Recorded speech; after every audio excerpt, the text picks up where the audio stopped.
En la cadena SER, hora 25. Aimar Bretos. Y es un regalazo para nosotros terminar la semana aquí en Chiclana. Les abro desde el Centro de Interpretación del Vino y la Sal de Chiclana, que es una ciudad con belleza y con historia, con mucha historia, con historia fenicia, con historia atlántica y un olor a mar que atrapa y que no suelta. A mi lado aquí en Chiclana está Isabel Morillo, periodista del Periódico de España. Morillo, buenas noches. ¿Qué tal? Muy buenas noches. Ángel Munarriz, periodista de Infolibre. ¿Cómo estás, Munarriz? Muy bien. Juanma Márquez, subdirector del Diario de Sevilla. Márquez, muy buenas noches. Y Pedro Espinosa, director de contenidos de Radio Cádiz. Muy buenas noches, Pedro. Hola, buenas noches. Con todos ellos y con muchos más que van a ir pasando por estos micrófonos, vamos a ir confeccionando, dándole forma a esta noche de radio desde Chiclana. Pero antes, el 25 de noviembre, en 2 minutos, desde la redacción central de la cadena SER. Marina Fernández, buenas noches. Buenas noches. Un día que suena así. Miles de personas, sobre todo mujeres, han salido a la calle en ciudades de toda España para exigir el fin de la violencia de género en Madrid. La marcha más numerosa, convocada por el movimiento feminista, ha empezado así,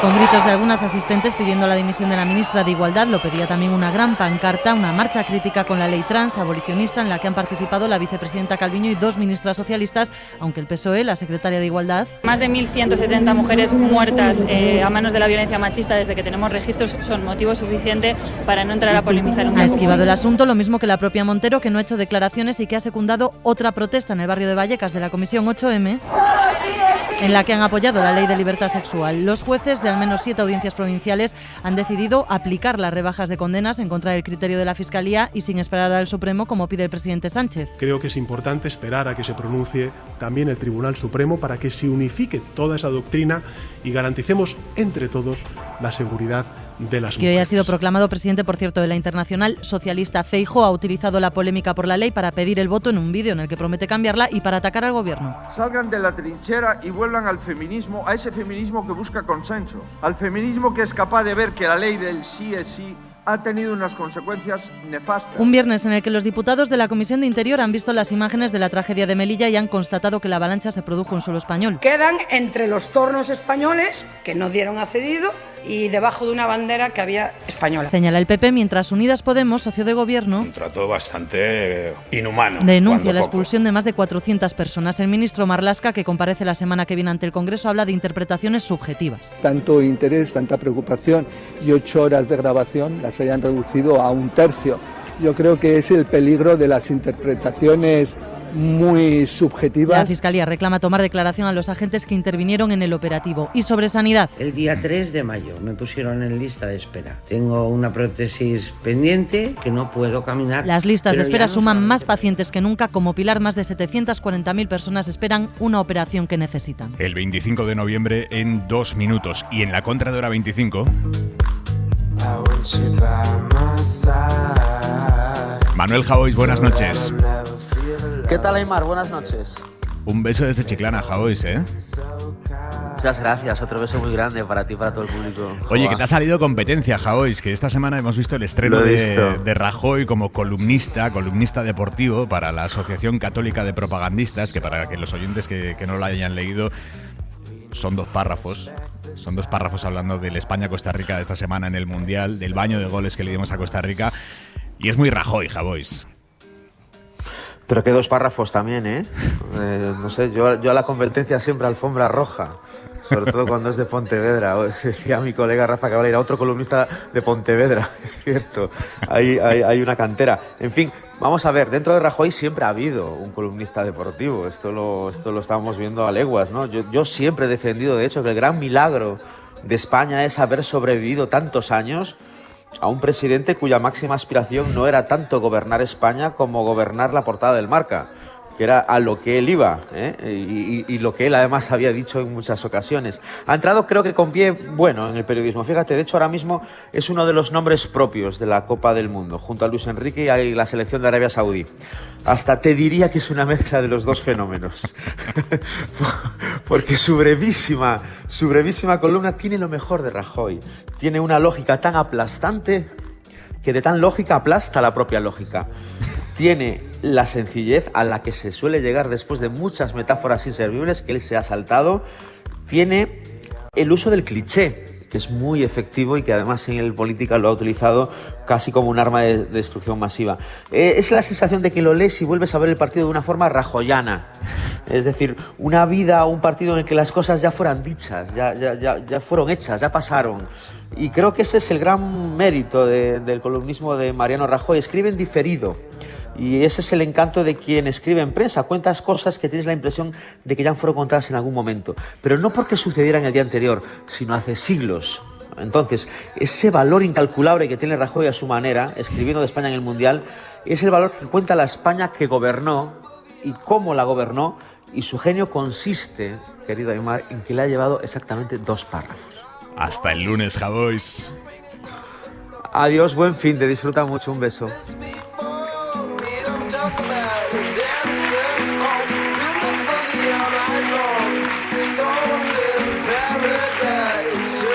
Y esta noche, a la contra de Hora 25, le vamos a sumar la recontra de Hora 25 con la música de Amanda Real y Sergio Carrillo. Muy buenas noches, Amanda, Sergio, ¿cómo estáis? Buenas noches. ¿Qué nos vais a cantar? Pues bueno, ahora vamos a cantar un paso doble que creo que viene bastante al pelo, dedicado a la mujer. Vamos con ello.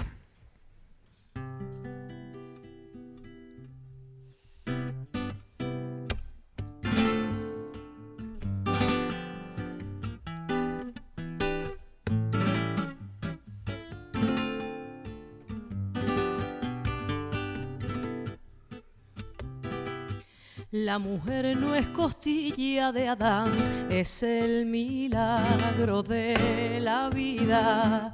La mujer no se rinde jamás, es irrompible aunque les cuezan las heridas. La mujer tan sobrenatural, la de la fuerza infinita, llora cuando tiene que llorar. Y resucita, la del amor eterno e inagotable, mujer maestra innata en el camino, la luchadora que es un espíritu indomable, la hechicera que convierte el agua en vino. Esa mujer, esa mujer, esa mujer que me sabe comprender, tiene unos besos que curan desde un arañazo hasta el dolor de la muerte. Esa mujer que lleva escrito en la piel que la vida no se da, que hay que saberla ganar.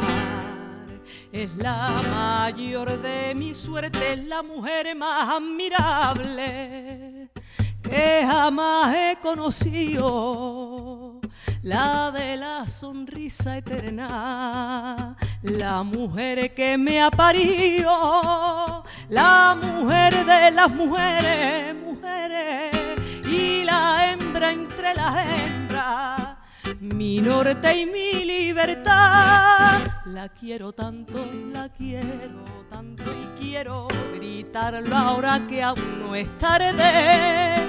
La tierra sería la gloria si se escribiera la historia con heroínas como mi madre.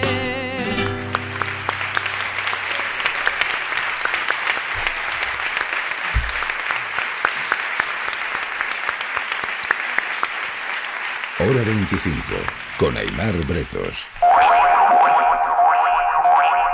Gracias, Chiclana, por acogernos, por llenar hasta los topes este centro de interpretación del vino y sal. Muchísimas gracias, de verdad. Son las 10:10 de la noche, las 9:10 en Canarias. Se suman ahora 25 de los oyentes de Carrusel Deportivo. Alcalde de Chiclana, José María Román, buenas noches. Maravillosa noche. Maravillosa noche, lo he dicho, gracias por recibirnos, alcalde.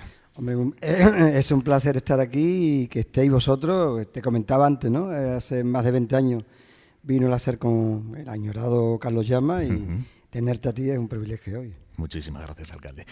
Hoy es 25 de noviembre, lo estamos subrayando, es el Día Internacional para la Eliminación de las Violencias contra las Mujeres y esta mañana aquí en Chiclana ha habido una concentración, cientos de personas se han concentrado. ¿Qué se puede hacer desde las alcaldías, desde donde está usted? ¿Qué están haciendo para acabar con esto, alcalde? Bueno, aquí fuimos de los municipios pioneros en Andalucía, comenzando con la Oficina de Información de la Mujer Y la verdad que desde el Ayuntamiento siempre hemos estado potenciando a todos los colectivos que han querido colaborar con nosotros para que los colectivos de mujeres se hicieran más fuertes y, por tanto, toda la lucha por la igualdad fuera avanzando. Y en Chiclana hemos conseguido muchas cosas. Cada vez hay más mujeres y más hombres que están por la igualdad y vamos avanzando. Lo que pasa es que, desgraciadamente, yo soy profesor de instituto de profesión, ¿no? Pues cuando he ejercido, hasta hace unos pocos años, ¿no? Me ha dolido el comprobar que tú creías que era una cosa de gente mayor, que es lo que siempre hemos creído, y en las nuevas generaciones se va viendo que eso está ahí. Entonces, el tema es grave. A las 11 vamos a hablar con adolescentes, con profesoras, con expertas. Es que esta semana veíamos un dato que era brutal, un estudio que decía que el 15% de los jóvenes chicos niegan que exista la violencia de género. Bueno, no solamente es que lo nieguen, sino que es que ellos y ellas parece como si existiese una situación asumida de que ese rol que queremos, que no debe existir y que queremos eliminar, que viene a ser asumido. Es gravísimo que se dé ese contexto, ¿no?, en estos tiempos, ¿no? Entonces que no se llega a comprender. Alcalde, estamos en la ciudad que más crece en población de toda la provincia de Cádiz. ¿Qué está pasando con Chiclana? Es un sitio que es de puta madre. ¿Y traducido? Pues, ¿por qué? Porque es un sitio maravilloso. Mira, allí está escrito que lo dijo Pío Baroja, que no era chiclanero, por cierto. Chiclana, pueblo grande, hermoso, lleno de sol. Lleno de sol. Bueno, pues realmente es... en el 19 lo llamaron el Aranjuez del Sur y el quitapesares de los señores de Cádiz y tiene muchos calificativos, todos preciosos. Es un vergel, un jardín importante, con marisma, con estero, con salinas, con pinares, con sistemas dunares, con Navarrosa y Santipetri, con el templo de Melcar, con 3.000 años de historia.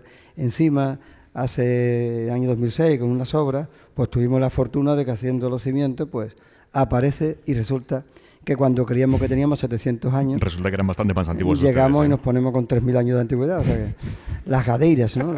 Y comenzamos a entrar en las gadeiras, en todas esas ciudades fortificadas que hay en la bahía, y nosotros éramos uno más, y posiblemente pues muy vinculado a esa entrada natural que era el Caño Santipetri, donde está el templo de Melcar, y que por tanto, allí en el Hércules Gaditano, que es una obra que merece la pena leer para disfrutar de qué es lo que tiene tú y dónde vives.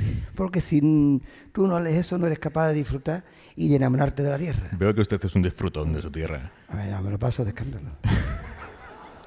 Mire, otro que se los pasa de escándalo es Pedro Espinosa, el director de contenidos de Radio Cádiz. Bueno, y que lo vamos a pasar muy bien porque aquí dentro de muy poco, el otro día publicaba una foto en Twitter, José María Román, de la fachada del nuevo centro de interpretación que precisamente sobre lo que hablaba va a permitir que todos conozcamos un poco mejor esa historia que ha salido nueva, que es la historia de una chiclana que desconocíamos. Aquí precisamente en este mismo lugar la arqueóloga Paloma Bueno desvelaba parte de los hallazgos, un templo, la posibilidad de que aquí hubiese restos de un templo, la posibilidad de que se excave todavía y se conozca mucho más del pasado fenicio. ¿Qué va a aportar? Porque es verdad que aquí en la Bahía de Cádiz están los restos más antiguos de Occidente, un mantra que se me enfadan los de Huelva cada vez que los digo, pero aquí en Cádiz hay que decirlo, la Bahía de Cádiz tiene los restos más antiguos de Occidente. ¿Hasta qué punto van a ser un referente ese centro de interpretación? Pues lo va a ser y mucho. Estuve además una buena conversación, una buena mañana con Ramón Corzo, que es toda una autoridad también.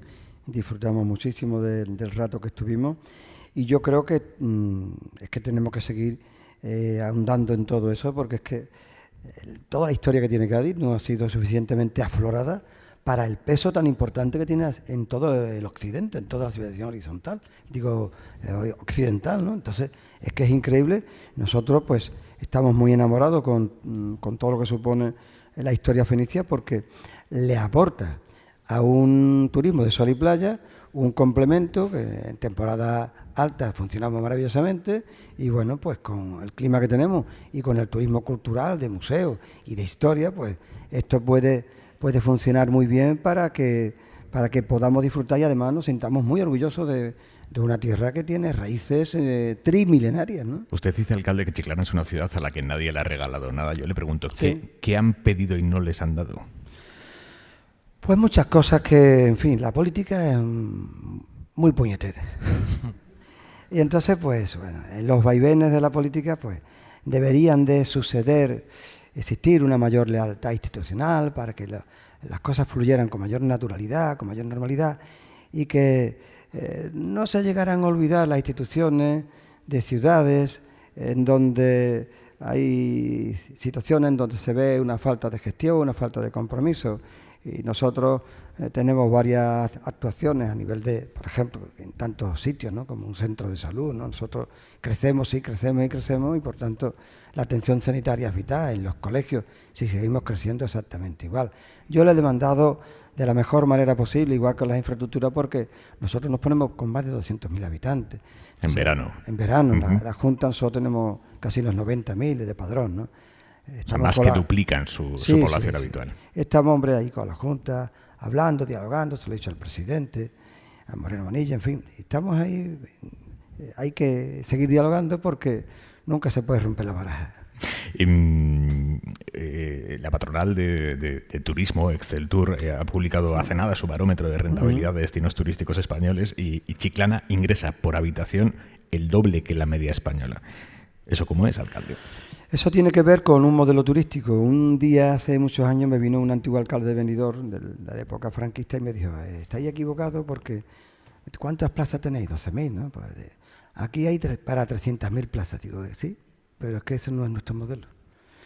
¿Qué nos permitió eso? Pues un modelo en donde el nativo convive perfectamente con el turista, en donde todos vivimos relajadamente y en donde el turismo es ciertamente sostenible. Es decir, ponemos en el territorio la carga que el territorio puede soportar en términos biológicos, ¿no? Y por tanto no sobreexplotamos el medio, y eso quiere decir que se genera unos ingresos que son para toda la vida, con unos empleos para toda la vida y con una muy importante calidad de vida, que es lo que hace que cada vez haya más chiclaneros y más chiclaneras aquí entre nosotros. Y ese es el círculo, esa es la cuadratura del círculo, no hay más historia, ¿no?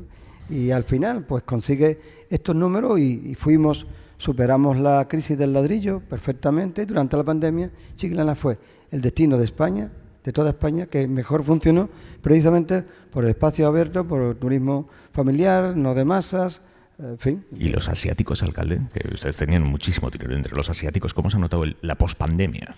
Bueno, nosotros tenemos, si somos muy sinceros, tenemos fundamentalmente, la mayor carga la tenemos del turismo en verano, del turismo nacional, fundamentalmente Madrid. Europeos, alemanes. Y luego complementamos con el turismo alemán. De hecho, y como un reconocimiento a lo que aporta el pueblo alemán en Chiclana para esa temporada baja, nosotros, el Pleno, le ha dado las llaves de la ciudad al pueblo alemán, está a la espera que se le entregue al embajador, a un ministro, porque creo que es muy importante y hay que ser agradecidos de aquellos que permiten mantener muchos empleos, muchos empleos en invierno, porque gracias a muchos alemanes, a todos los turistas alemanes, pues nosotros podemos estar funcionando y manteniendo el empleo en tiempos muy difíciles. Hablaba de la crisis de la pandemia. Es que hace un año, todavía nos acordábamos antes, llevamos mascarilla. Usted también es responsable del Patronato Provincial de Turismo, es vicepresidente de la Diputación. ¿Hasta qué punto todavía no se ha recuperado el turismo de la pandemia? ¿Qué falta para que llegue? ¿Hay un cálculo de cuándo podría normalizarse completamente el sector? El sector está prácticamente normalizado. El año 21 fue un año de rebote, de mayor gasto y de la ansiedad que había por salir y por vivir. Teníamos todos muchísimas ganas de vivir. Este año 2021 ha estado en números del 19 y en gasto día por encima, porque los hoteles en todo esto también han incrementado el precio de habitación y por consiguiente el nivel de gasto estamos a nivel de 19. Es verdad que ahora queda normalizar la temporada baja y para eso la Diputación está haciendo operaciones de marketing con las compañías aéreas para garantizar los vuelos a Jerez como aeropuerto de referencia de la provincia y por tanto garantizar que la provincia pueda también vivir turísticamente en temporada baja, que es donde tenemos la gran tarea a nivel de provincia, también de Chiclana, para que no tengamos pico y que podamos, aprovechando esta luz, ¿no? Porque la gente algunas veces decía, yo que soy muy friolero, por ejemplo, dice, oye, que hace frío, dice, olvídate del frío, lo importante es las 6 de la tarde y en la luz que hay aquí, eso hace maravilla. Entonces la gente, sobre todo, se enamora en invierno de la inmensidad de la luz de esta costa. Alcalde, hemos estado antes en La Barrosa, que siguiendo un poco sus palabras es una playa de puta madre. Sin lugar a dudas. Tiene muchas banderas azules, pero la mayor bandera es la sonrisa, la alegría y que tú le veas a la gente en la cara cuando están allí o cuando se van. Y dice, qué pena me da. Y se ha puesto de moda ahora eso de hacerse la foto con el sol, que se pone todos los días, lleva toda la vida poniéndose el sol. Detrás del castillo de Santipetri, bueno, pues eso se ha puesto de moda, que parece que se va a ir el sol y yo no me aparece nada, ¿no? Es una delicia ver la cara de satisfacción de todo el mundo viendo y disfrutando de La Barrosa. Yo que de vez en cuando corro algo, correr por la playa en descalzo, en bañador, eso es sentirte libre, un poco salvaje, ¿no? Y dígame, recomiéndeme un lugar de Chiclana que los turistas o los que somos de fuera no conozcamos. Pues seguramente la gente no conoce la satisfacción, lo he dicho alguna vez, yo me he dedicado mucho a los cultivos de esteros, a los langostinos, los lenguados, las doradas, las lubinas. Vete a una compuerta de un estero mientras que toma marea o sale de marea, para el caño, escucha el ruido, siéntete y relájate. La música te fluirá por tu interior y estarás cantando y disfrutando con lo que te venga a la memoria.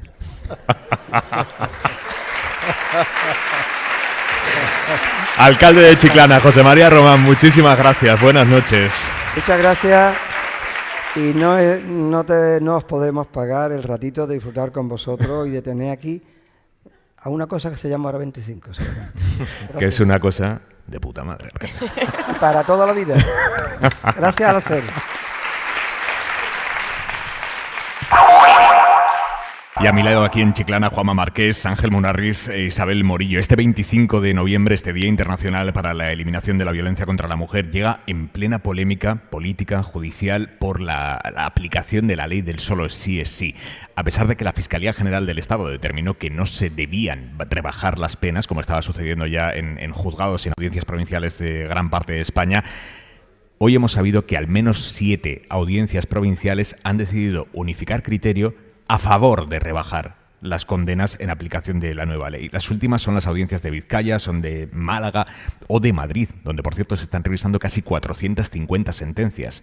450 sentencias en revisión en Madrid y sus jueces dicen hay que rebajarlas. Joan Jimeno, buenas noches. Buenas noches. 447 sentencias en concreto están siendo revisadas por los jueces madrileños en aplicación de la ley del solo sí es sí. Una veintena de agresores sexuales se han beneficiado ya solo en esta comunidad por la rebaja de estas condenas. Los últimos 2 casos de esta misma tarde, la Audiencia Provincial madrileña, ya con criterio unificado, ha rebajado la pena a un condenado por violar a su hija y al abusador de una menor. Con esta decisión de rebajar las condenas, Madrid se suma a Vizcaya, a Málaga, a Valladolid, a Granada, a Córdoba y a Zaragoza.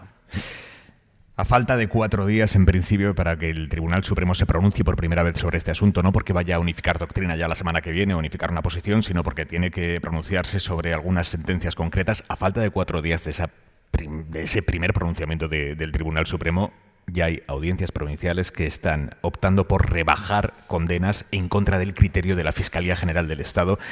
Y estamos, Morillo, ante un escenario político judicial endiablado.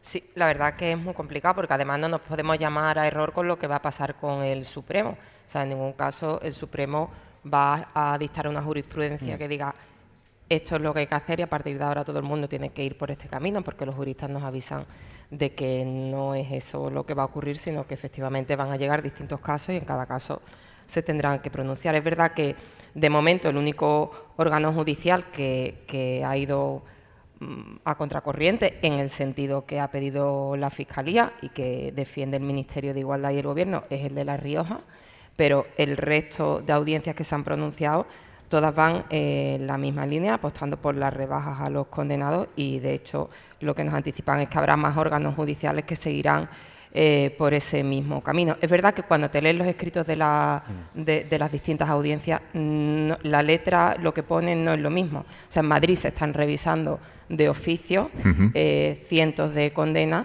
y otras audiencias son más prudentes y, bueno, apelan a que caso a caso, se verá teniendo en cuenta los agravantes de cada sentencia. O sea, tampoco creo que las 8 audiencias vayan en la misma línea, pero es verdad que yo no veo el fin del problema y no creo que esto sea tan fácil si empieza a pensar que no es tan fácil si no hay un cambio legal que el Gobierno rechaza totalmente. Marqués. Yo creo que a estas alturas nadie puede negar que la ley estaba mal construida. A la ley le hacía falta una disposición adicional para prever este caso, que no lo hubiera resuelto del todo. No lo hubiera resuelto del todo porque hay un artículo del Código Penal, el 2.2, que da el beneficio al preso de acogerse a la pena más baja en caso de reforma.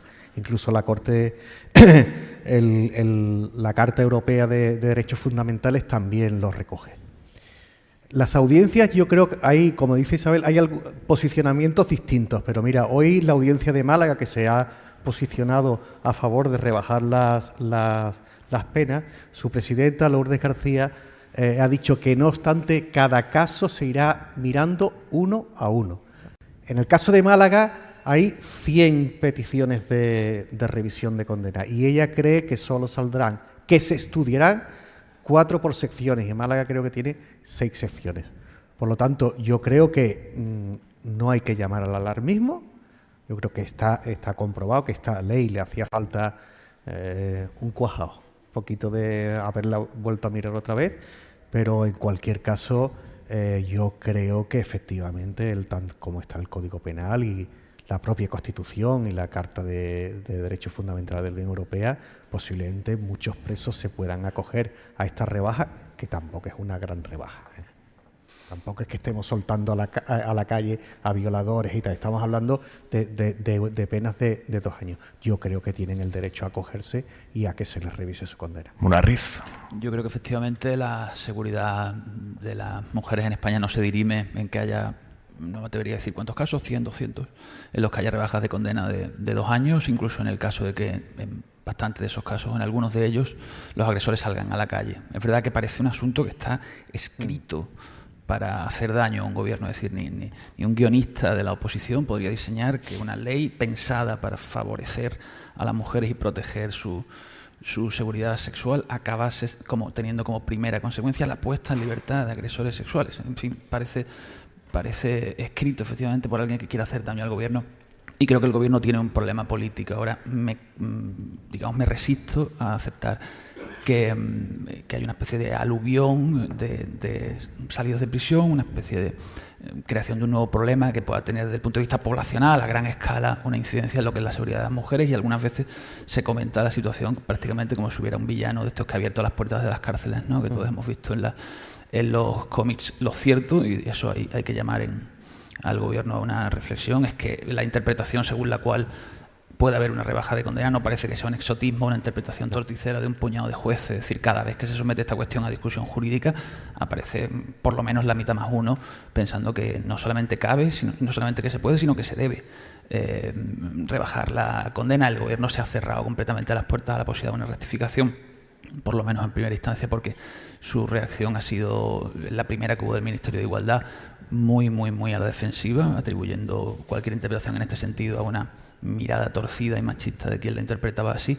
Y a estas alturas tengo la duda de qué podría hacer el gobierno o qué salida tiene en el caso de que se confirme la interpretación del Supremo. Va también en ese sentido porque le han pegado una pequeña patada hacia adelante a la cuestión, ¿no? Y parece que conforme los jueces se van pronunciando se va imponiendo la tesis de la rebaja de penas, incluso después de que se pronunciase la Fiscalía. Yo, por poner un contrapunto, que parece que es que ahora todo es lo mismo, estoy hoy muy contenta porque en medio de tanto ruido hay una sentencia que condena que condenó por acoso sexual a un profesor de la Universidad de Sevilla. Es una sentencia un caso que en Sevilla lo seguimos mucho. Cuando su caso llegó a la penúltima instancia, de repente se le metieron todo tipo de eximentes y lo que iba a ser una condena pues acorde a lo que había estado ocurriendo, que era un señor que durante muchos años con total impunidad y con la mirada hacia otro lado del resto del claustro y de las máximas y máximos responsables de la universidad habían estado mirando para otro lado, pues de repente todos fueron eximentes y todo se puso a su favor y se fue a su casa de un día para otro, pasó por la cárcel, digamos, de refilón. Y por primera vez el Constitucional se abrió a revisar esta condena con perspectiva de género, que es una cosa que ahora se pone mucho en duda, pero que yo quiero reivindicar, porque efectivamente sí que hace falta una mirada con perspectiva de género en todas las cosas de la vida y a la hora de poner una condena judicial de este tipo, por supuesto que también.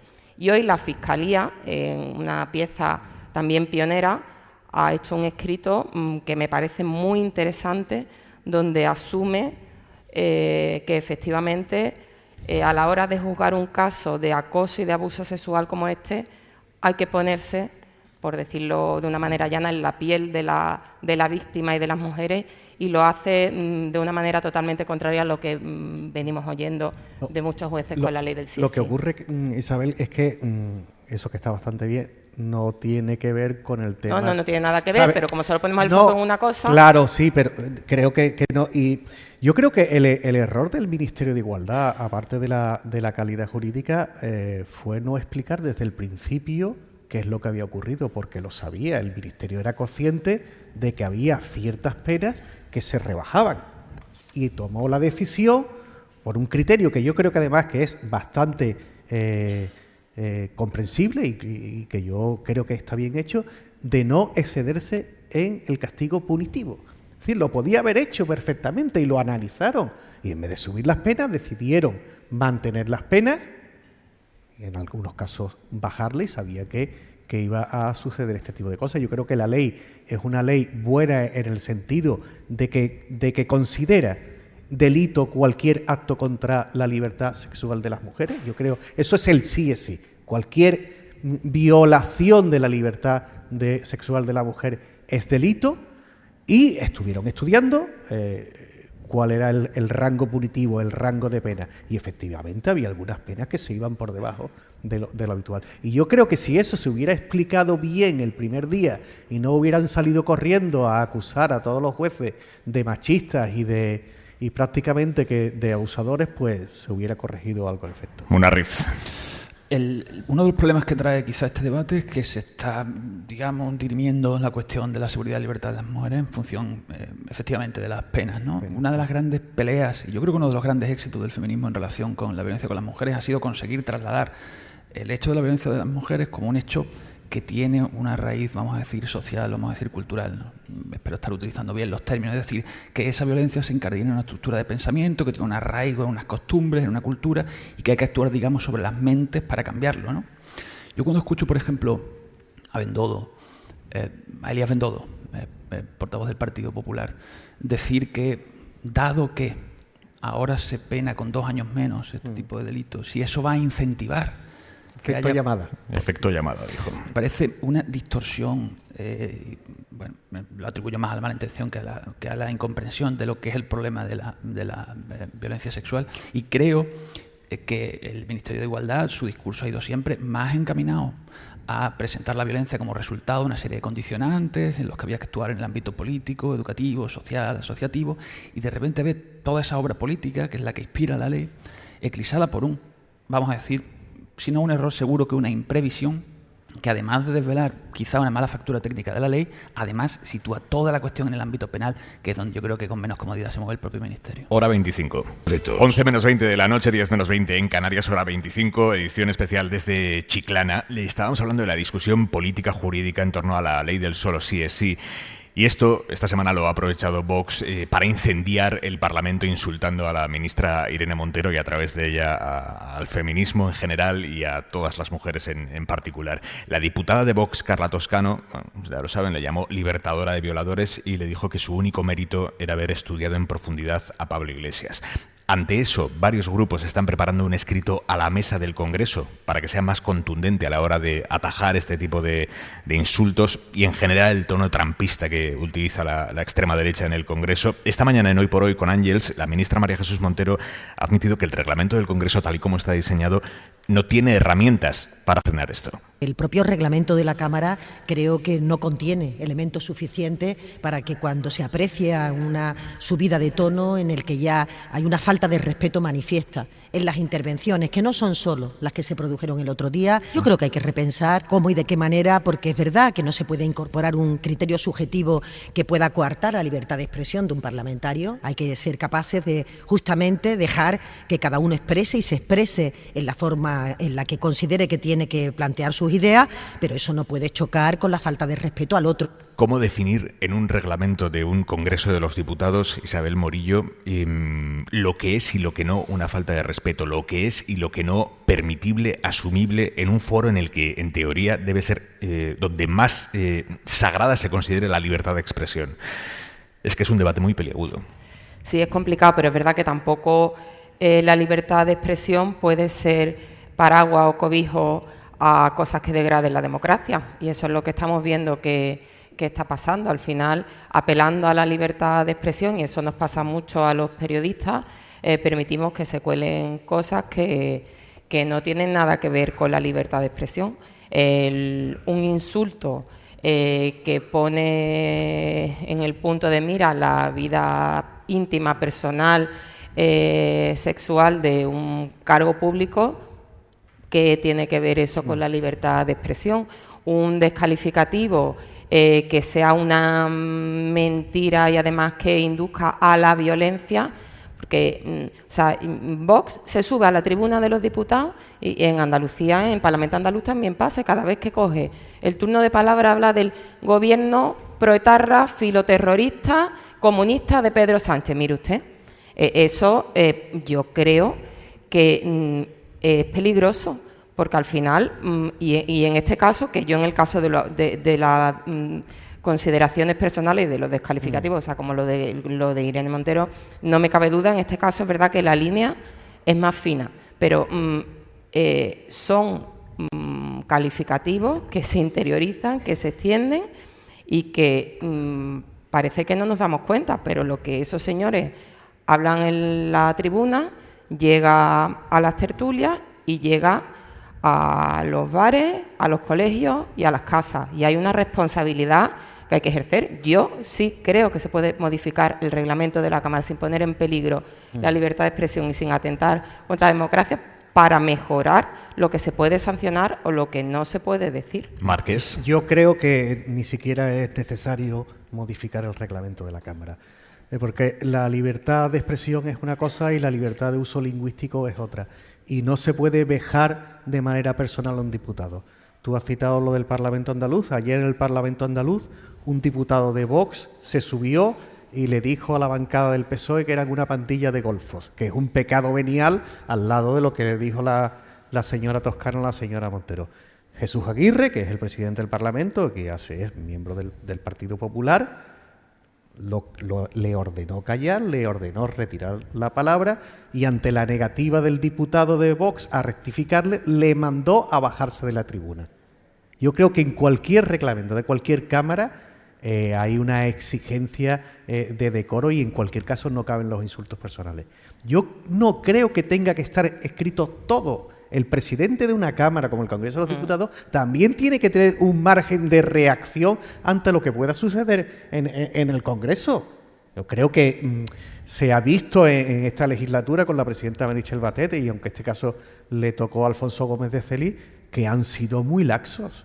Es que en el Congreso de los Diputados estamos escuchando cosas que no se han oído nunca. Es decir, yo puedo decir que un partido es filoetarra. Lo puedo decir, puedo decir que es filoetarra, puedo decir que es comunista, puedo decir que es amigo de los banqueros, puedo decir que es amigo del capital o del bloque soviético, pero no puedo llegar al insulto personal de un miembro de la Cámara. Eso es que no es que tenga que estar en el reglamento, es que ni siquiera hay que decirlo en el reglamento. Yo creo que la presidencia del Congreso se lo va a pensar, porque desde luego en otras cámaras autonómicas, donde por cierto, y afortunadamente, excepto lo de Castilla y León, no ha llegado esta ola de soez. Yo creo que en los parlamentos autonómicos se está respondiendo bien, por lo tanto, me parece que no es tan complejo, desde luego. O sea, lo que esta mujer le dijo a Irene Montero Esto es, vamos, es que realmente es un acto de violencia política y de violencia contra las mujeres, que es muy fuerte lo que dijo. Munarriz. Claro, esta es la pregunta. ¿Cómo hacen las democracias? Porque las democracias tienen una característica, es que cubren los derechos y permiten participar del juego sin ningún problema a quien quiere, digamos, socavar los propios valores en los que se sostiene la propia democracia. Eso es lo que lo diferencia de las dictaduras. Tú tienes que aceptar que hay gente que desde dentro, con las propias reglas que brinda la democracia, quieren socavarla. ¿Cómo se protege la democracia de ese tipo de agentes que tiene en su interior sin traicionarse a sí misma y traicionar uno de esos valores, que es el pluralismo, ¿no? Pues ahora lo tiene. Tiene una oportunidad de reivindicar su dignidad como institución. Me refiero al Congreso, no es un sitio más. Es decir, yo no creo que sea irrelevante que en el Congreso ocurra lo que ya ocurre en las tertulias, que en las tertulias ya ocurre en el Congreso. El Congreso tiene que ser un referente de urbanidad y de respeto. Sí. Y eso es muy difícil de poner por escrito. Yo creo que tiene que haber un arbitraje político del presidente o la presidenta, en este caso la presidenta de la Cámara, que se erija ante la ciudadanía como representante de la dignidad de la Cámara cuando ocurren ese tipo de cosas. Eso no se va a poder reglamentar. ¿Dónde está el límite? A mí me enseñaron un límite de pequeño, es adjetiva las acciones de la gente, no adjetives a la gente. Si le quieres llamar a alguien inútil, no se lo digas, aunque lo pienses, di que ha hecho una inutilidad. Así te ahorras estar insultándolo y estás diciendo lo mismo y te quedas igual de a gusto. Hay determinadas cuestiones que son imposibles de reglamentar, pero yo creo que el Congreso de los Diputados tiene que tomarse más en serio su propia dignidad y yo creo que debe dar un paso al frente, en este caso a la presidenta de la Cámara, y ser más activa a la hora por lo menos de decir, oiga, aquí estoy yo y eso que usted hace es inaceptable, que la gente lo vea y juzgue. Termina la semana en la que Feijóo ha contestado públicamente a las voces más duras de su partido que le pedían que fuera implacable ante Sánchez, que empiece a ser implacable ante Sánchez. Eso es lo que le dicen sectores de su partido y Feijóo el martes, en la sesión de control al Gobierno en el Senado, contestó a esas voces diciendo: yo no tengo interés en ser implacable, sino en montar una alternativa política imbatible. ¿Qué interpretáis de la estrategia de Feijóo? ¿Qué está queriendo decir Feijóo? ¿Qué está queriendo diseñar Feijóo para su estrategia política de aquí a 6 meses, que son las autonómicas y municipales? Autonómicas aquí en Andalucía no, pero municipales sí. Y a 1 año, que son las generales. ¿Cuál es la estrategia que interpretáis en Rajoy? En ese yo no quiero ser implacable. En Feijóo. No, Rajoy. Es normal la equivocación. Rajoy está con el La equivocación es normal. Rajoy está de columnista, sí. Rajoy está de columnista. Vamos a ver, yo creo que al PP se le ha roto, se le ha caído el esquema del apocalipsis económico que se cernía sobre España. Esto antes del verano iba a ser la catástrofe más grande que la del 2008. Después la catástrofe económica venía tras el verano. Ya parece que tampoco en el verano, porque tal como ha contado el alcalde José María Román, el turismo ha ido como un tiro y ha ido bien. Parece que en enero ya los que daban malas previsiones siguen dando una mala previsión, pero no siguen diciendo que España entra en recesión. Y la inflación está comenzando a bajar. ¿Qué es lo que quiero decir? El esquema de competición del PP con el PSOE se le viene abajo. Y ahora están en 2 asuntos. En el asunto de la sedición y el error de la ley del sí es sí. Quiero decir, el error de la disposición esta que hemos hablado.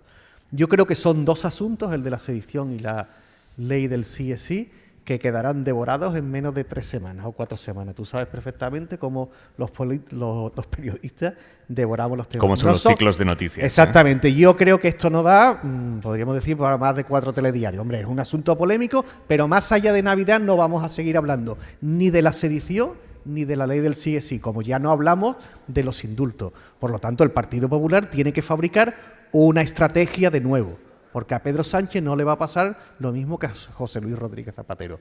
Y yo creo que Feijóo pues está en eso, en ir a verla y en definiendo una estrategia. Yo creo que la sedición, efectivamente, el Gobierno es capaz de integrarla en su discurso y es capaz de integrarla en la realidad fáctica de que durante esta legislatura la situación en Cataluña, que no olvidemos que era el problema grave que tenía España cuando arranca este Gobierno, que es verdad que era el momento en el que todavía no sabíamos lo que era un verdadero problema, que es el que hemos atravesado durante esta legislatura. Creo que a mejor decir, yo creo que la sedición, al igual que ocurrió con los indultos, sí es un asunto que, digamos, se podrá pasar página. En cuanto a la ley del sí es sí, estoy de acuerdo en que no va a ser protagonista de lo que resta de legislatura, pero creo que ha dejado un impacto que a su vez ha dejado un hematoma en la imagen del Gobierno. ¿Para Podemos? No, yo creo que no. Yo creo que para el conjunto del Gobierno, aunque es verdad que estigmatiza especialmente a Podemos. Yo tengo una opinión sobre qué tipo de asuntos calan en la opinión pública y son aquellos que refuerzan una creencia previa. Sobre Podemos pesa el estigma, ya dicho por la oposición desde el principio de la legislatura, de que son personas que tienen unas ideas muy idílicas sobre múltiples asuntos, pero que a la hora de la verdad, ¿no?, para legislar tendrían que llegar los hombres encorbatados de la derecha, que son los que llevan haciéndolo de toda la vida, porque vosotros no sabéis legislar, ¿no? Cuando hay tanto sembrado sobre un prejuicio y ocurre algo que al menos parcialmente puede darle razón a ese prejuicio, yo creo que hace un boquete a la credibilidad de la acción legislativa del Gobierno. Yo creo que lo vamos a ver cuando haya que salir con otras leyes, por ejemplo, la ley trans o la ley de bienestar animal. Ahí va a haber un permanente escrutinio político y mediático sobre las leyes que quizá no hubiera ocurrido. Esas van a ir más lentas, Ángel, se las van a tomar con más tranquilidad. Yo creo que sí, Claro, y por eso sí que creo que no es un asunto que haya quedado tan rápidamente amortizado, que vaya a quedar tan rápidamente amortizado, como tú has dicho. Morillo. A mí me parece que la estrategia del PP no es ninguna tontería, o por lo menos creo que es una estrategia de banda ancha, como yo digo. Ellos siempre apelan a la teoría de las dos almas. Tienen a Ayuso para ese ala radical que quiere oír ese discurso duro, que compite con Vox o que lo supera cuando viene bien.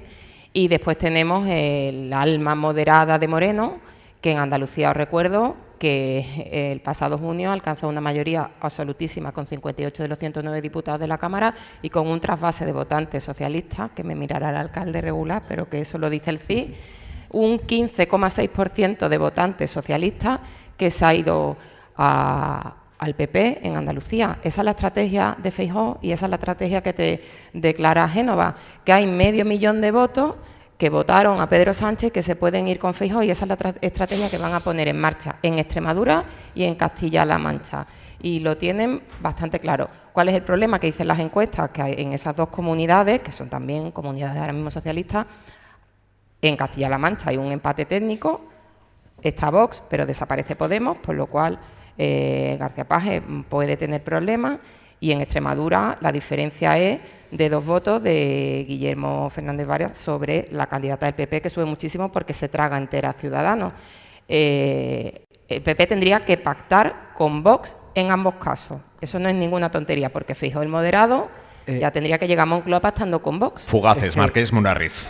Juanma Moreno tenía la ventaja de enfrentarse a un partido que llevaba 36 años gobernando y tenía ciertos problemas de corrupción. Bueno. Es decir, que sí, que la estrategia vale porque le ha salido bien, indudable en Andalucía, pero que esa estrategia vaya a ser buena para Feijóo, en cualquier caso, blando o duro, no creo que así se presenten unas elecciones. Unas elecciones se presentan en un marco económico y político. Y creo que el marco político y económico que se había planteado el PP hace 4 meses ya no existe.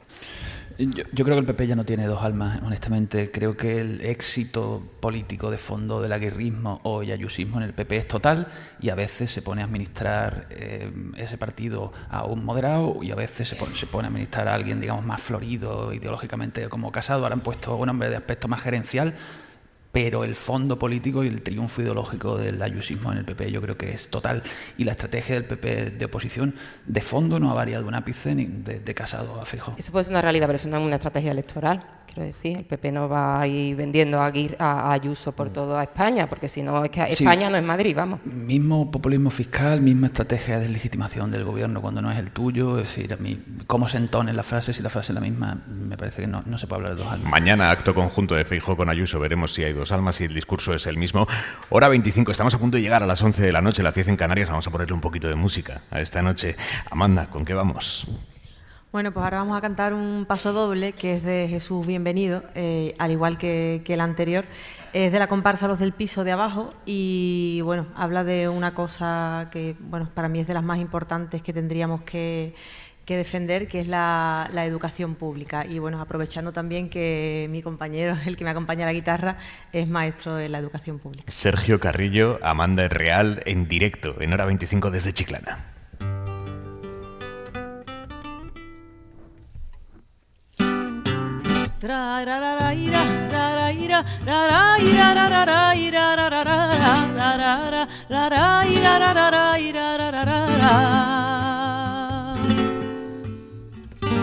Nací en una familia herida de posguerra, sin más opción que trabajar con sus manos la tierra, sin mundo ni cultura, sin más verdad que el nodo, porque la educación no era un derecho para todos.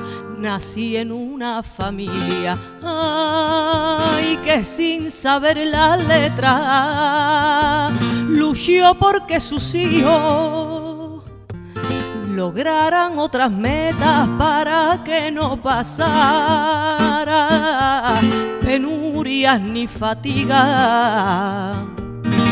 Por eso me hice maestro, para devolver el gesto generoso que me dio la vida, que un pueblo sin cultura es la sepultura para el progreso, y se arrodilla obediente y calla, traga y consciente, y es de los fascistas presos, y a los ricos más riqueza, y a los pobres más miseria. Un pueblo como el de antes, o es que ya nadie se acuerda que se le caigan las manos al que toque el futuro de mis hijos, las manos al que quiera arrebatarme lo que es mío y piense que no voy a luchar por defenderlo. Pude estudiar y formarme, ya no me callas la boca y no permito tu robo. La educación es de todos y no se toca.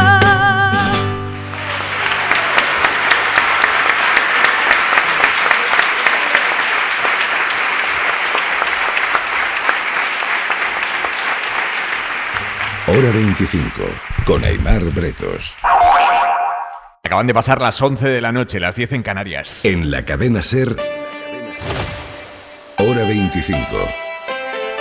Aimar Bretos. Y efectivamente, como nos dijiste, Carbó, nos ha hecho un día espectacular hoy aquí en Chiclana, ¿eh? Buenas noches. Bueno, menos viento del que te había dicho, ¿no? Menos viento del que me habías dicho, sí. Sé que sería una molestia y por eso te lo he intentado arreglar, cosas que puede hacer uno que se dedica a esto. Pues recomendaciones para el fin de semana. Mira, sobre todo aprovechar las tardes soleadas y con ambiente relativamente agradable, máximas que pasarán de los 15 grados en muchas poblaciones. Las noches van a ser frías, con heladas cada vez más extensas. Y digo, mejor disfrutar esto porque se va confirmando que la semana que viene tendremos un descenso de temperaturas significativo. Vaya, que nos va a llevar de repente a valores propios del invierno, ya no solo durante las noches, también durante las tardes. Por eso este fin de semana pues casi que va a ser el último momento para aprovechar esta situación de entretiempo. De lluvia esperamos poca, seguimos sin solucionar la sequía, solo el domingo por la mañana en Galicia, después durante la tarde también va a llover con algunos chubascos intensos en el Cantábrico y Castilla y León. Carbó, hasta el lunes. Buen fin de semana. Más allá de la polémica por la aplicación de la ley del solo sí es sí, en este 25 de noviembre, en este Día Internacional para la Eliminación de la Violencia contra la Mujer, queremos hablar también de cómo la violencia machista consigue penetrar incluso entre los más jóvenes, que es algo que haya mencionado antes el alcalde, que decía, ¿no? Si pensábamos que esto era de gente mayor, y no, esto está entrando con muchísima fuerza en las generaciones más jóvenes, chavales educados en una época muchísimo más igualitaria que la que les precedieron y que aún así en algunas ocasiones siguen perpetuando conductas y pensamientos profundamente machistas. Sin ir más lejos, esta semana hemos conocido un informe de la Fundación Reina Sofía que asegura que el 15% de los chicos, adolescentes y jóvenes, el 15% niega la existencia de la violencia de género y algunos incluso justifican ciertas agresiones físicas a su pareja. De hecho, otro estudio de la Fundación Mutua Madrileña dice que 2 de cada 10 chavales no considera que pegar a la pareja, insultarla o mirarle el móvil sea violencia de género. Amanda Cifuentes, muy buenas noches. Buenas noches. Víctor Aragón, ¿cómo estás? Bien. Ana Muñoz, muy buenas. Hola. Y Ángel Escudero, buenas noches. Buenas noches. Estos 4 chicos que me acompañan aquí, 3 chicas, un chico, sois de Chiclana, vais al instituto aquí en Chiclana, tenéis 15, 16 años. ¿Qué sentís cuando escucháis esto de que hay un 15% de los chavales jóvenes de vuestra edad que niega la violencia de género. Amanda, empiezo por ti. Yo sinceramente creo que es una pena que gente como nosotros tan jóvenes, que el 15% ya es una gran cantidad de personas que piensen que eso está justificado, ataques machistas o comportamientos que no son propios, da igual qué género sea, no tienes por qué tratar a nadie de manera inferior. Y de generaciones como nosotros que somos más jóvenes, que dicen que somos el futuro del país, que el 15% ya me parece una gran cantidad. Víctor, tú como chico, ¿qué ves a tu alrededor? Pues que los chicos a lo mejor no ven eso del maltrato y eso, y que deberían pues entender lo que le pasan a las chicas y eso. Ana. Bueno, pues realmente pienso que es una cifra súper alta y que personas, como ha dicho Amanda, que personas tan jóvenes, que es de una nueva generación, no es normal que tengan una educación así y que piensen de esa manera, ya que es que realmente somos el futuro. Entonces, que tengan ese pensamiento desde tan jóvenes, en el siglo XXI, es bastante fuerte, la verdad. ¿Vosotras lo veis en vuestro entorno, Ángeles? Con sí, gente de vuestra edad, del instituto.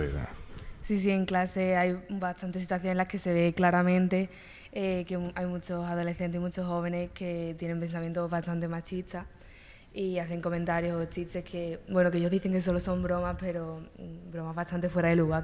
¿Pero qué tipo de bromas o qué tipo de situaciones?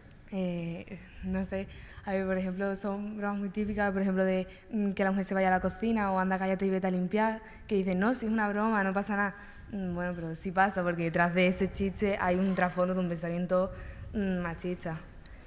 Y bueno, a lo mejor cuando se habla en clase sobre las violaciones o los casos de violencia de género, los niegan o dicen que no es tan grave, que eso a ellos también le pasan, cuando hay datos que dejan claro que no es así. Pero vosotras, ¿esto lo veis en dos tíos o veis que esto empieza a ser algo generalizado? Amanda. Yo creo que está poco generalizado todavía, que hay bastantes grupos, porque como ha comentado ella le pasa en clase y yo estoy en otra totalmente diferente y también me pasa. Entonces yo creo que está demasiado generalizado. Ana, ¿a ti qué comentario te ha indignado más de los que hayas escuchado? Pues realmente o vete a limpiar o cállate que eres mujer y no tienes ni voz ni voto. ¿Eso te lo ha dicho alguien de tu edad? Sí, de mi misma clase. Por estar haciendo un debate y que de repente me suelte el comentario. Que sí, que es verdad que según él va de broma, pero detrás de eso hay un trasfondo. Víctor, ¿tú has escuchado cosas de estas también? Sí, también las he escuchado en las clases y aparte de las clases en más sitios. ¿En qué sitios? Pues, por ejemplo, entre mis amigos, por ejemplo, por la calle, se suelen algunos casos y eso. María Lara, muy buenas noches. Buenas noches. Y Virginia Orozco, ¿cómo estás? Buenas noches. María Lara es profesora y coordinadora de proyectos en el Instituto Público Pablo Ruiz Picasso, de aquí de Chiclana, y Virginia Orozco es profesora de matemáticas y coordinadora de igualdad del Instituto Público La Pedrera Blanca. Me pone los pelos de punta lo que estamos escuchando. ¿Esto vosotras lo veis en las clases? Pues sí, por desgracia nosotras somos testigos de muchas situaciones. Y por eso nos dedicamos a visibilizar esos micromachismos, intentamos destapar, ¿no? Y sobre todo que ellos aprendan a identificar ese tipo de conducta. Ya veo que aquí sí que son conscientes, ¿no? de todo este tipo de situaciones que suman, por desgracia, ¿no? hacia el machismo que sigue sobrevolando la sociedad. Pero vosotras estáis notando, quiero decir, que esto está yendo a más, que es una ola reaccionaria que está impregnando a nuestros jóvenes. Que no sé si hace 10 años era habitual que en clase dijeran, es eso, cállate que eres mujer, o vete a la cocina. Da la sensación por los estudios que estamos viendo que va a más. A ver, sinceramente a mí también me sorprende que eso ocurra en clase. No creo yo que haya sido testigo tan directo, ¿no? de situaciones así. También eso está relacionado con una falta de educación, de empatía.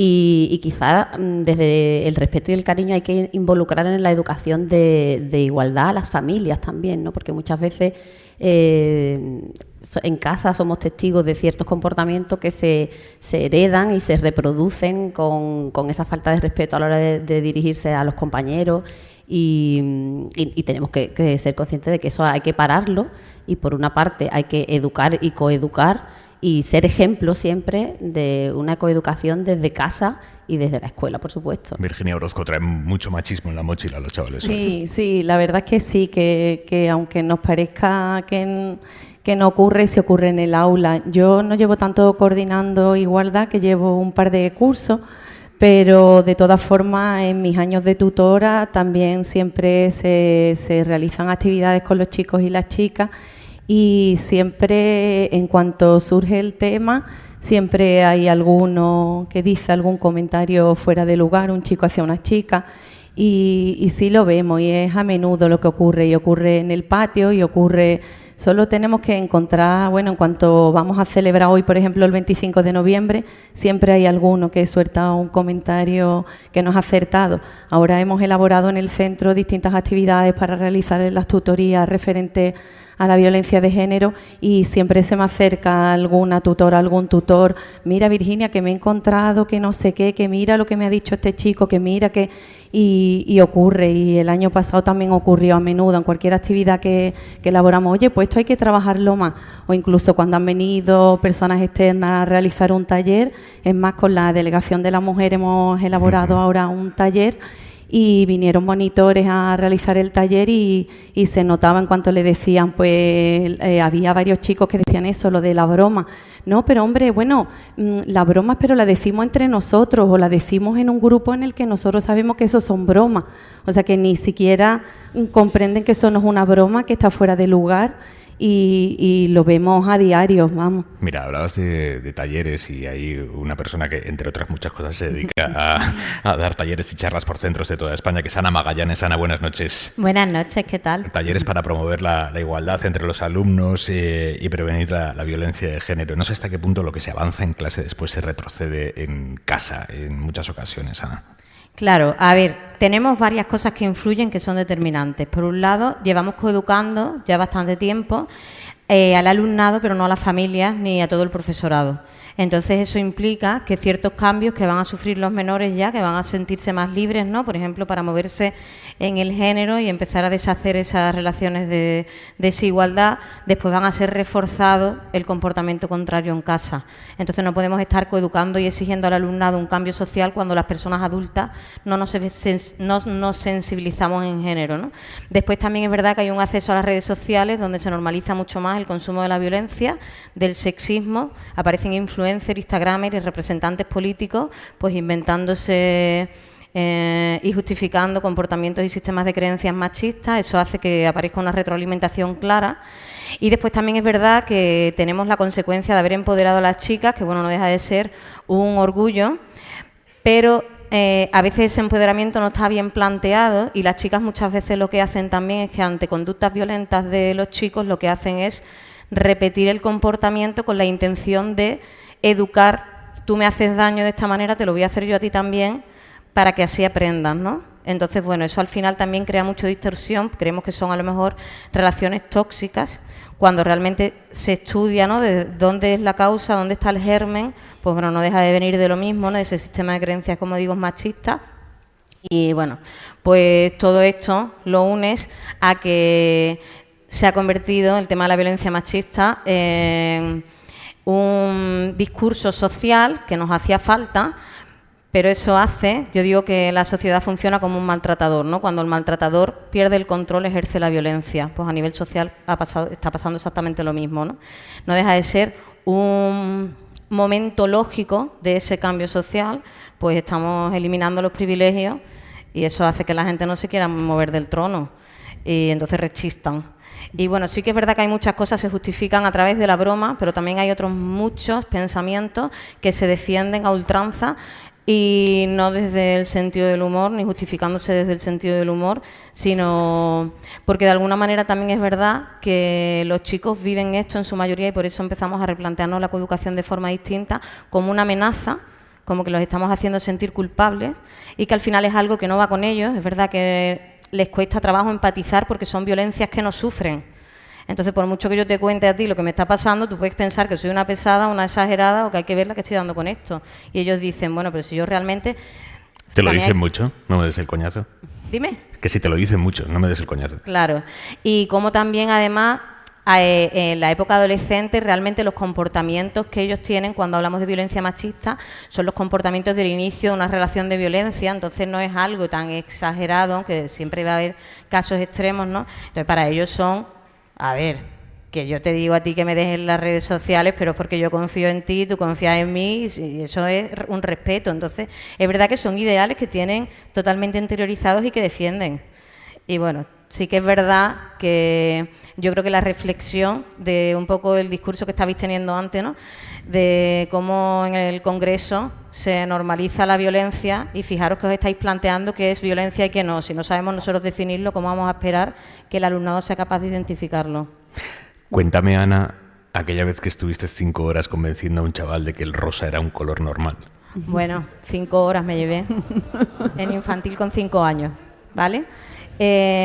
Nada, que le preguntaba si le daba calambre, le daba fatiga, le salía sarpullillo, que se dice aquí en Cádiz, y la criatura se miraba a sí mismo y decía, no me está pasando nada, profe. Y digo, vale, pues entonces nada más que es un color, 5 horas. Y cuando sale de clase, estoy yo en la puerta del colegio, y él iba con su corona de globo rosa, y cuando lo recoge el padre dice, niño, ¿qué hace con el globo ese en la cabeza, que parece maricón? Y digo, 5 horas en un segundo... Ha fulminado todo mi trabajo. Dios mío, ¿os encontráis mucho esto con las familias? Bueno, con la familia no tanto. Con la familia, en un principio, bueno, sí vemos en el sentido de, por ejemplo, de quién se hace responsable de acudir a las tutorías, a recoger la información del alumnado, que eso siguen siendo las madres las que van en su mayoría. Vamos, más de un 90% en las clases las que acuden son las madres, eso sí, pero no que las familias respondan ante conductas o medidas que se tomen por alguna conducta inapropiada, lo que sea, no suelen responder bien. Amanda, Víctor, Ana, Ángeles, ¿qué queréis ser de mayor? Yo quiero estudiar ingeniería aeroespacial. ¡Ea! ¡Suerte! Gracias. No, que sí, que sí. Víctor, ¿tú? Yo, profesor de secundaria. Ana. Yo quiero estudiar para abrir una empresa de moda. Ángeles. Yo me gustaría estudiar medicina. Un aplauso para los 4, señores.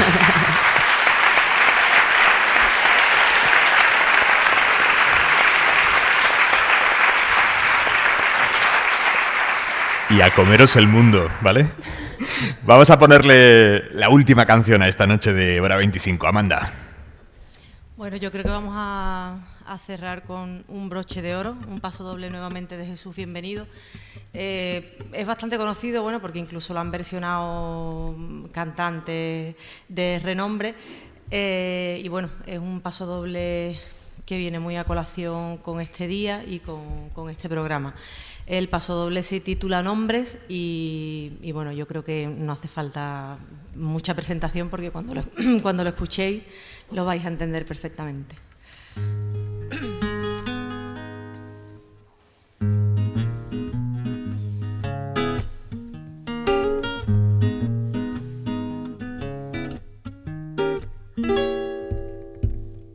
Nombres quedan sus nombres en la lista interminable de mujeres que tuvieron compañeros sucios y cobardes. Nombres quedan sus nombres, pero no están sus vidas. Se las arrancó el delirio y aunque olviden las olvido, no se cierran las heridas. Son nombres de mujer, victorias que perdieron la guerra en su alcoba, con los morados del alirio y los dolores de las lolas, los dolores de las lolas. La socorro sin socorro que aman a hombres sin caridad, que le dan martirio hasta su sepelio. Y aunque griten las rosarios y se entere el vecindario, no hay ángeles ni remedio. Dentro del Carmen del miedo se marchitan hortensias, azucenas y rosas, sin consuelo haber nacido mujer del vientre de otra mujer. Es su alegría y su orgullo y su condena. De luto las Manuelas, las Mercedes, Candelarias y María. Malditos sean los hombres, malditos sean los hombres que acaban con las mujeres y solo dejan listas de nombres, tan solo nombres, tan solo nombres.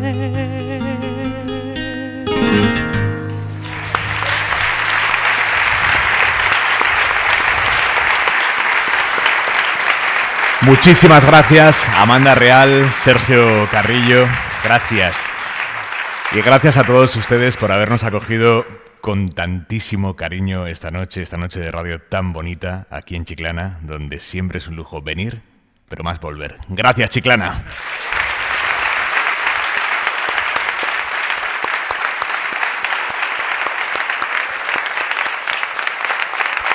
Hora 25, con Aimar Bretos.